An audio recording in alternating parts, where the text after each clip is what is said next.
Apa khabar semua? Hari ini kita akan kongsikan bersama maklumat berkenaan dengan program Sarjana Pendidikan The Master of Education yang ditawarkan oleh Universiti Jumatika Malaysia. Baik, terus kita ke website UGM itu sendiri ataupun Universiti Jumatika Malaysia. Okey, tahniah kepada mereka. Universiti Jumatika Malaysia akan mengadakan convocation. Okey, convocation yang ke-15 pada 15 Jun 2022 yang akan turut dihadiri oleh Chancellor mereka yang amat berbahagia Tuan Puan Datuk Wira Dr. Hajah Asmah binti Haji Abdul Rahman yang merupakan Chancellor kepada Universiti Jumatika Malaysia. Tahniah kepada UGM sekali lagi.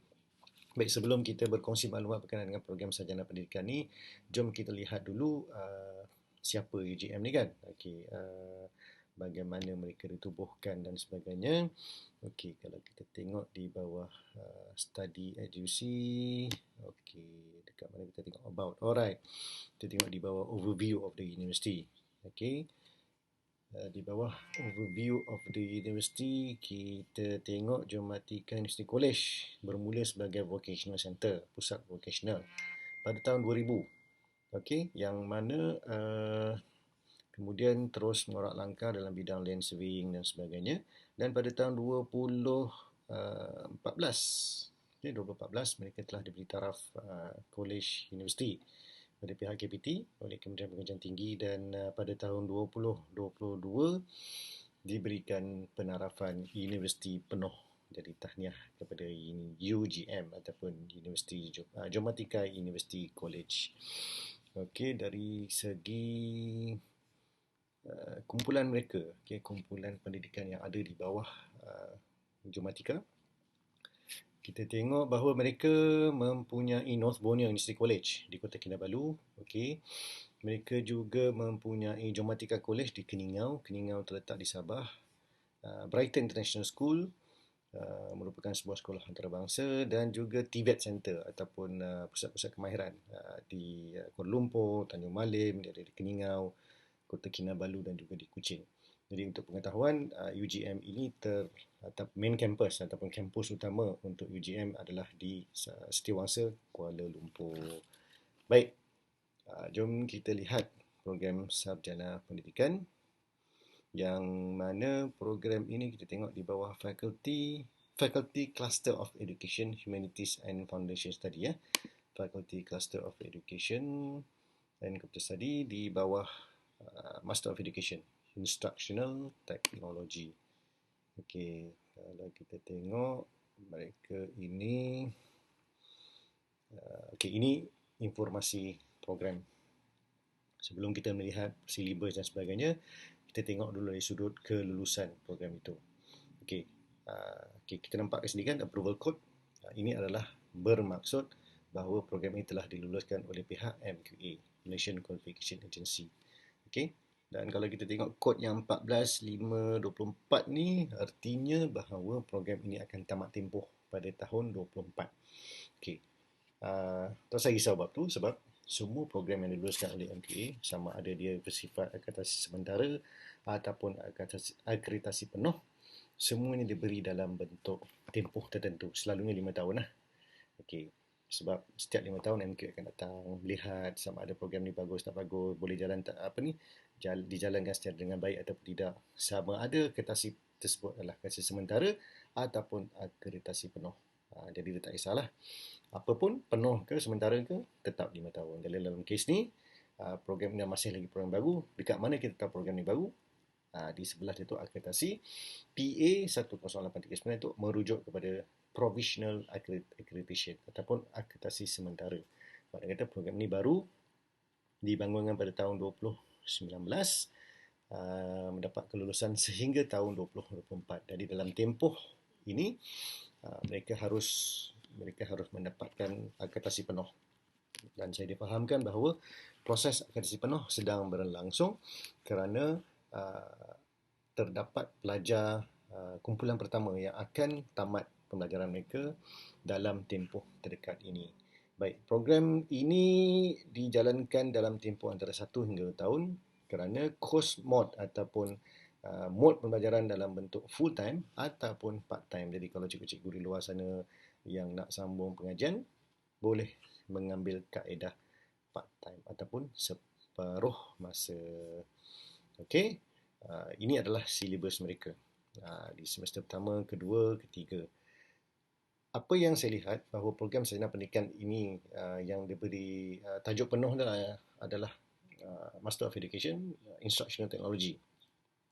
Instructional Technology ini bermaksud bahawa pelajar-pelajar program ini didedahkan dengan pengetahuan berkaitan dengan teknologi-teknologi dalam bidang pendidikan. Kalau kita tengok subjek-subjek yang ada pun macam Technology and Innovation in Adult Learning ni, okey, pada semester pertama, itu adalah satu kata subjek yang memang berkait rapat dengan zaman pendidikan sekarang ni.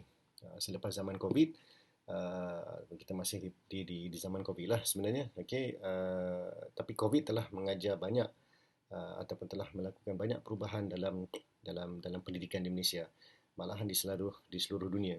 Teknologi banyak digunakan. Guru-guru tiba-tiba menjadi mahir, buat mahir ataupun mahir lah dalam teknologi untuk mengajar murid-murid mereka. Jadi program ini memang dikhususkan untuk melibatkan banyak teknologi dalam pengajaran dan pendidikan. Itu yang saya rasa program sarjana pendidikan ini amat bersesuaian untuk guru-guru sekarang, untuk para pendidik sekarang ni, menambah ilmu pengetahuan mereka dalam menggunakan teknologi. Kita tengok sini, integrating technology across the curriculum, memasukkan teknologi dalam pembangunan curriculum mereka. Issues and trends in instruction technology. Ada lagi introduction integrating technology in education. Jadi subjek-subjek ini akan diajar kepada pelajar, yang mana pelajar akan mendapat pendedahan berkaitan dengan program inilah, ataupun berkaitan dengan penggunaan teknologi dalam pengajaran. Okey, semuanya ada lebih kurang 245 10 subjek, campur 2 elektif, campur 1 project paper, 13 subjek semuanya. Okey, 13 subjek ataupun 42 kredit lah, 42 jam kredit untuk tamat. Okey, kalau kita tengok dari sudut entry requirement ataupun syarat kemasukan.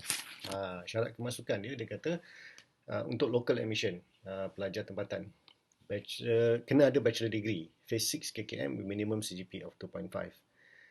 KKM tu apa? Bukan Kementerian Kesihatan. Okay? Bukan Kesihatan Malaysia. Ni apa benda pula? Kementerian Kesihatan kena mengena pula. Bukan. KKM tu adalah Kerangka Kelayakan Malaysia. Kerangka Kelayakan Malaysia ataupun Malaysian Qualification Framework. Sarjana muda ni dia terletak di tahap 6. Level 6. Kalau dalam MKF, KKM kita ni, kita ada level 1 sampai 8. Dan sarjana muda di level 6, sarjana di level 7. PhD nanti level 8. Okey, jadi kalau ada bachelor degree, bidang apa pun, dengan CGPA 2.5, bolehlah masuk. Kemudian kalaulah kata bachelor degree kita ataupun CGPA kita semasa sarjana muda tu kurang daripada 2.5, masih boleh diterima masuk dengan syarat mempunyai 5 tahun pengalaman kerja. Okey. Jadi kalau cikgu-cikgu luar sana yang dah 5 tahun, 10 tahun, 7 tahun, 8 tahun pengalaman kerja, tak ada masalah. Kalau CGPA mereka di bawah 2.5, masih boleh diterima masuk. Okay. Ataupun mana-mana kelayakan yang diiktiraf oleh kerajaan Malaysia. Okay. International admission tu kita tak tengok lah. Alright. So untuk study pathway ataupun career opportunity, memang cikgu-cikgu memang dah ada lah, siapa-siapa sahaja yang berada dalam bidang pendidikan.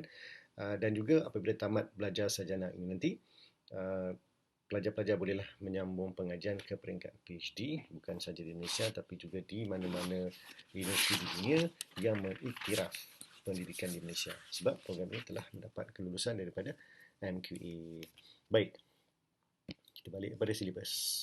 Okay, kita tengok balik ke atas. Kalau kita perasan, dalam mana-mana website IPTS terutamanya, IPTS adalah swasta, IPT swasta, yuran tidak diletakkan dalam website mereka. Itu normal. Okay? Kerana mereka sentiasa ingin mengubah yuran-yuran mereka tu. Okay, dalam kes sarjana pendidikan di UGM ini, yurannya adalah ringgit Malaysia 9,990. 9990. RM10 lagi RM10,000. Okey, dan kata yuran boleh dibayar menggunakan pengeluaran KWSP akaun 2 ataupun dibayar secara ansuran setiap bulan selama 12 bulan. Okey, sebagai perbandingan. Okey, sebagai perbandingan dengan program yang sama di universiti yang lain, kalau kita lihat di UPSI, apa yang saya tahulah di UPSI, di Universiti Pendidikan Sultan Idris, yuran ditawarkan ialah RM9,958. Kalau di OUM, RM18,396. Di City University, RM15,000. Di WOU ataupun Wawasan Open University yang berpusat di Penang, RM23,520. Dan kalau di Asia University AU, RM9,800. Jadi kalau kita lihat perbandingan antara beberapa universiti yang saya tahu ni, yuran yang ditawarkan oleh UGM berada di tahap antara yang terendah dalam pasaran. Kenapa? Sebab pihak Yayasan Jumatika telah memberikan beasiswa separa kepada para pelajar untuk mengikuti program sarjana pendidikan ini demi memartabatkan lagi pendidikan buat warga pendidik di Malaysia. Jadi tahniah bagi UGM. Kalaulah kata ada ura-ura ataupun ada niat nak sambung belajar, bolehlah pertimbangkan sarjana pendidikan yang ada di Universiti Jumatika Malaysia ini. Baik, kalau ada sebarang pertanyaan lanjut lagi, bagaimana kaedah pembelajaran dijalankan, bagaimana untuk buat permohonan dan sebagainya, okey, bolehlah menghubungi saya, Cikgu Aimi, di 011-6303-1279.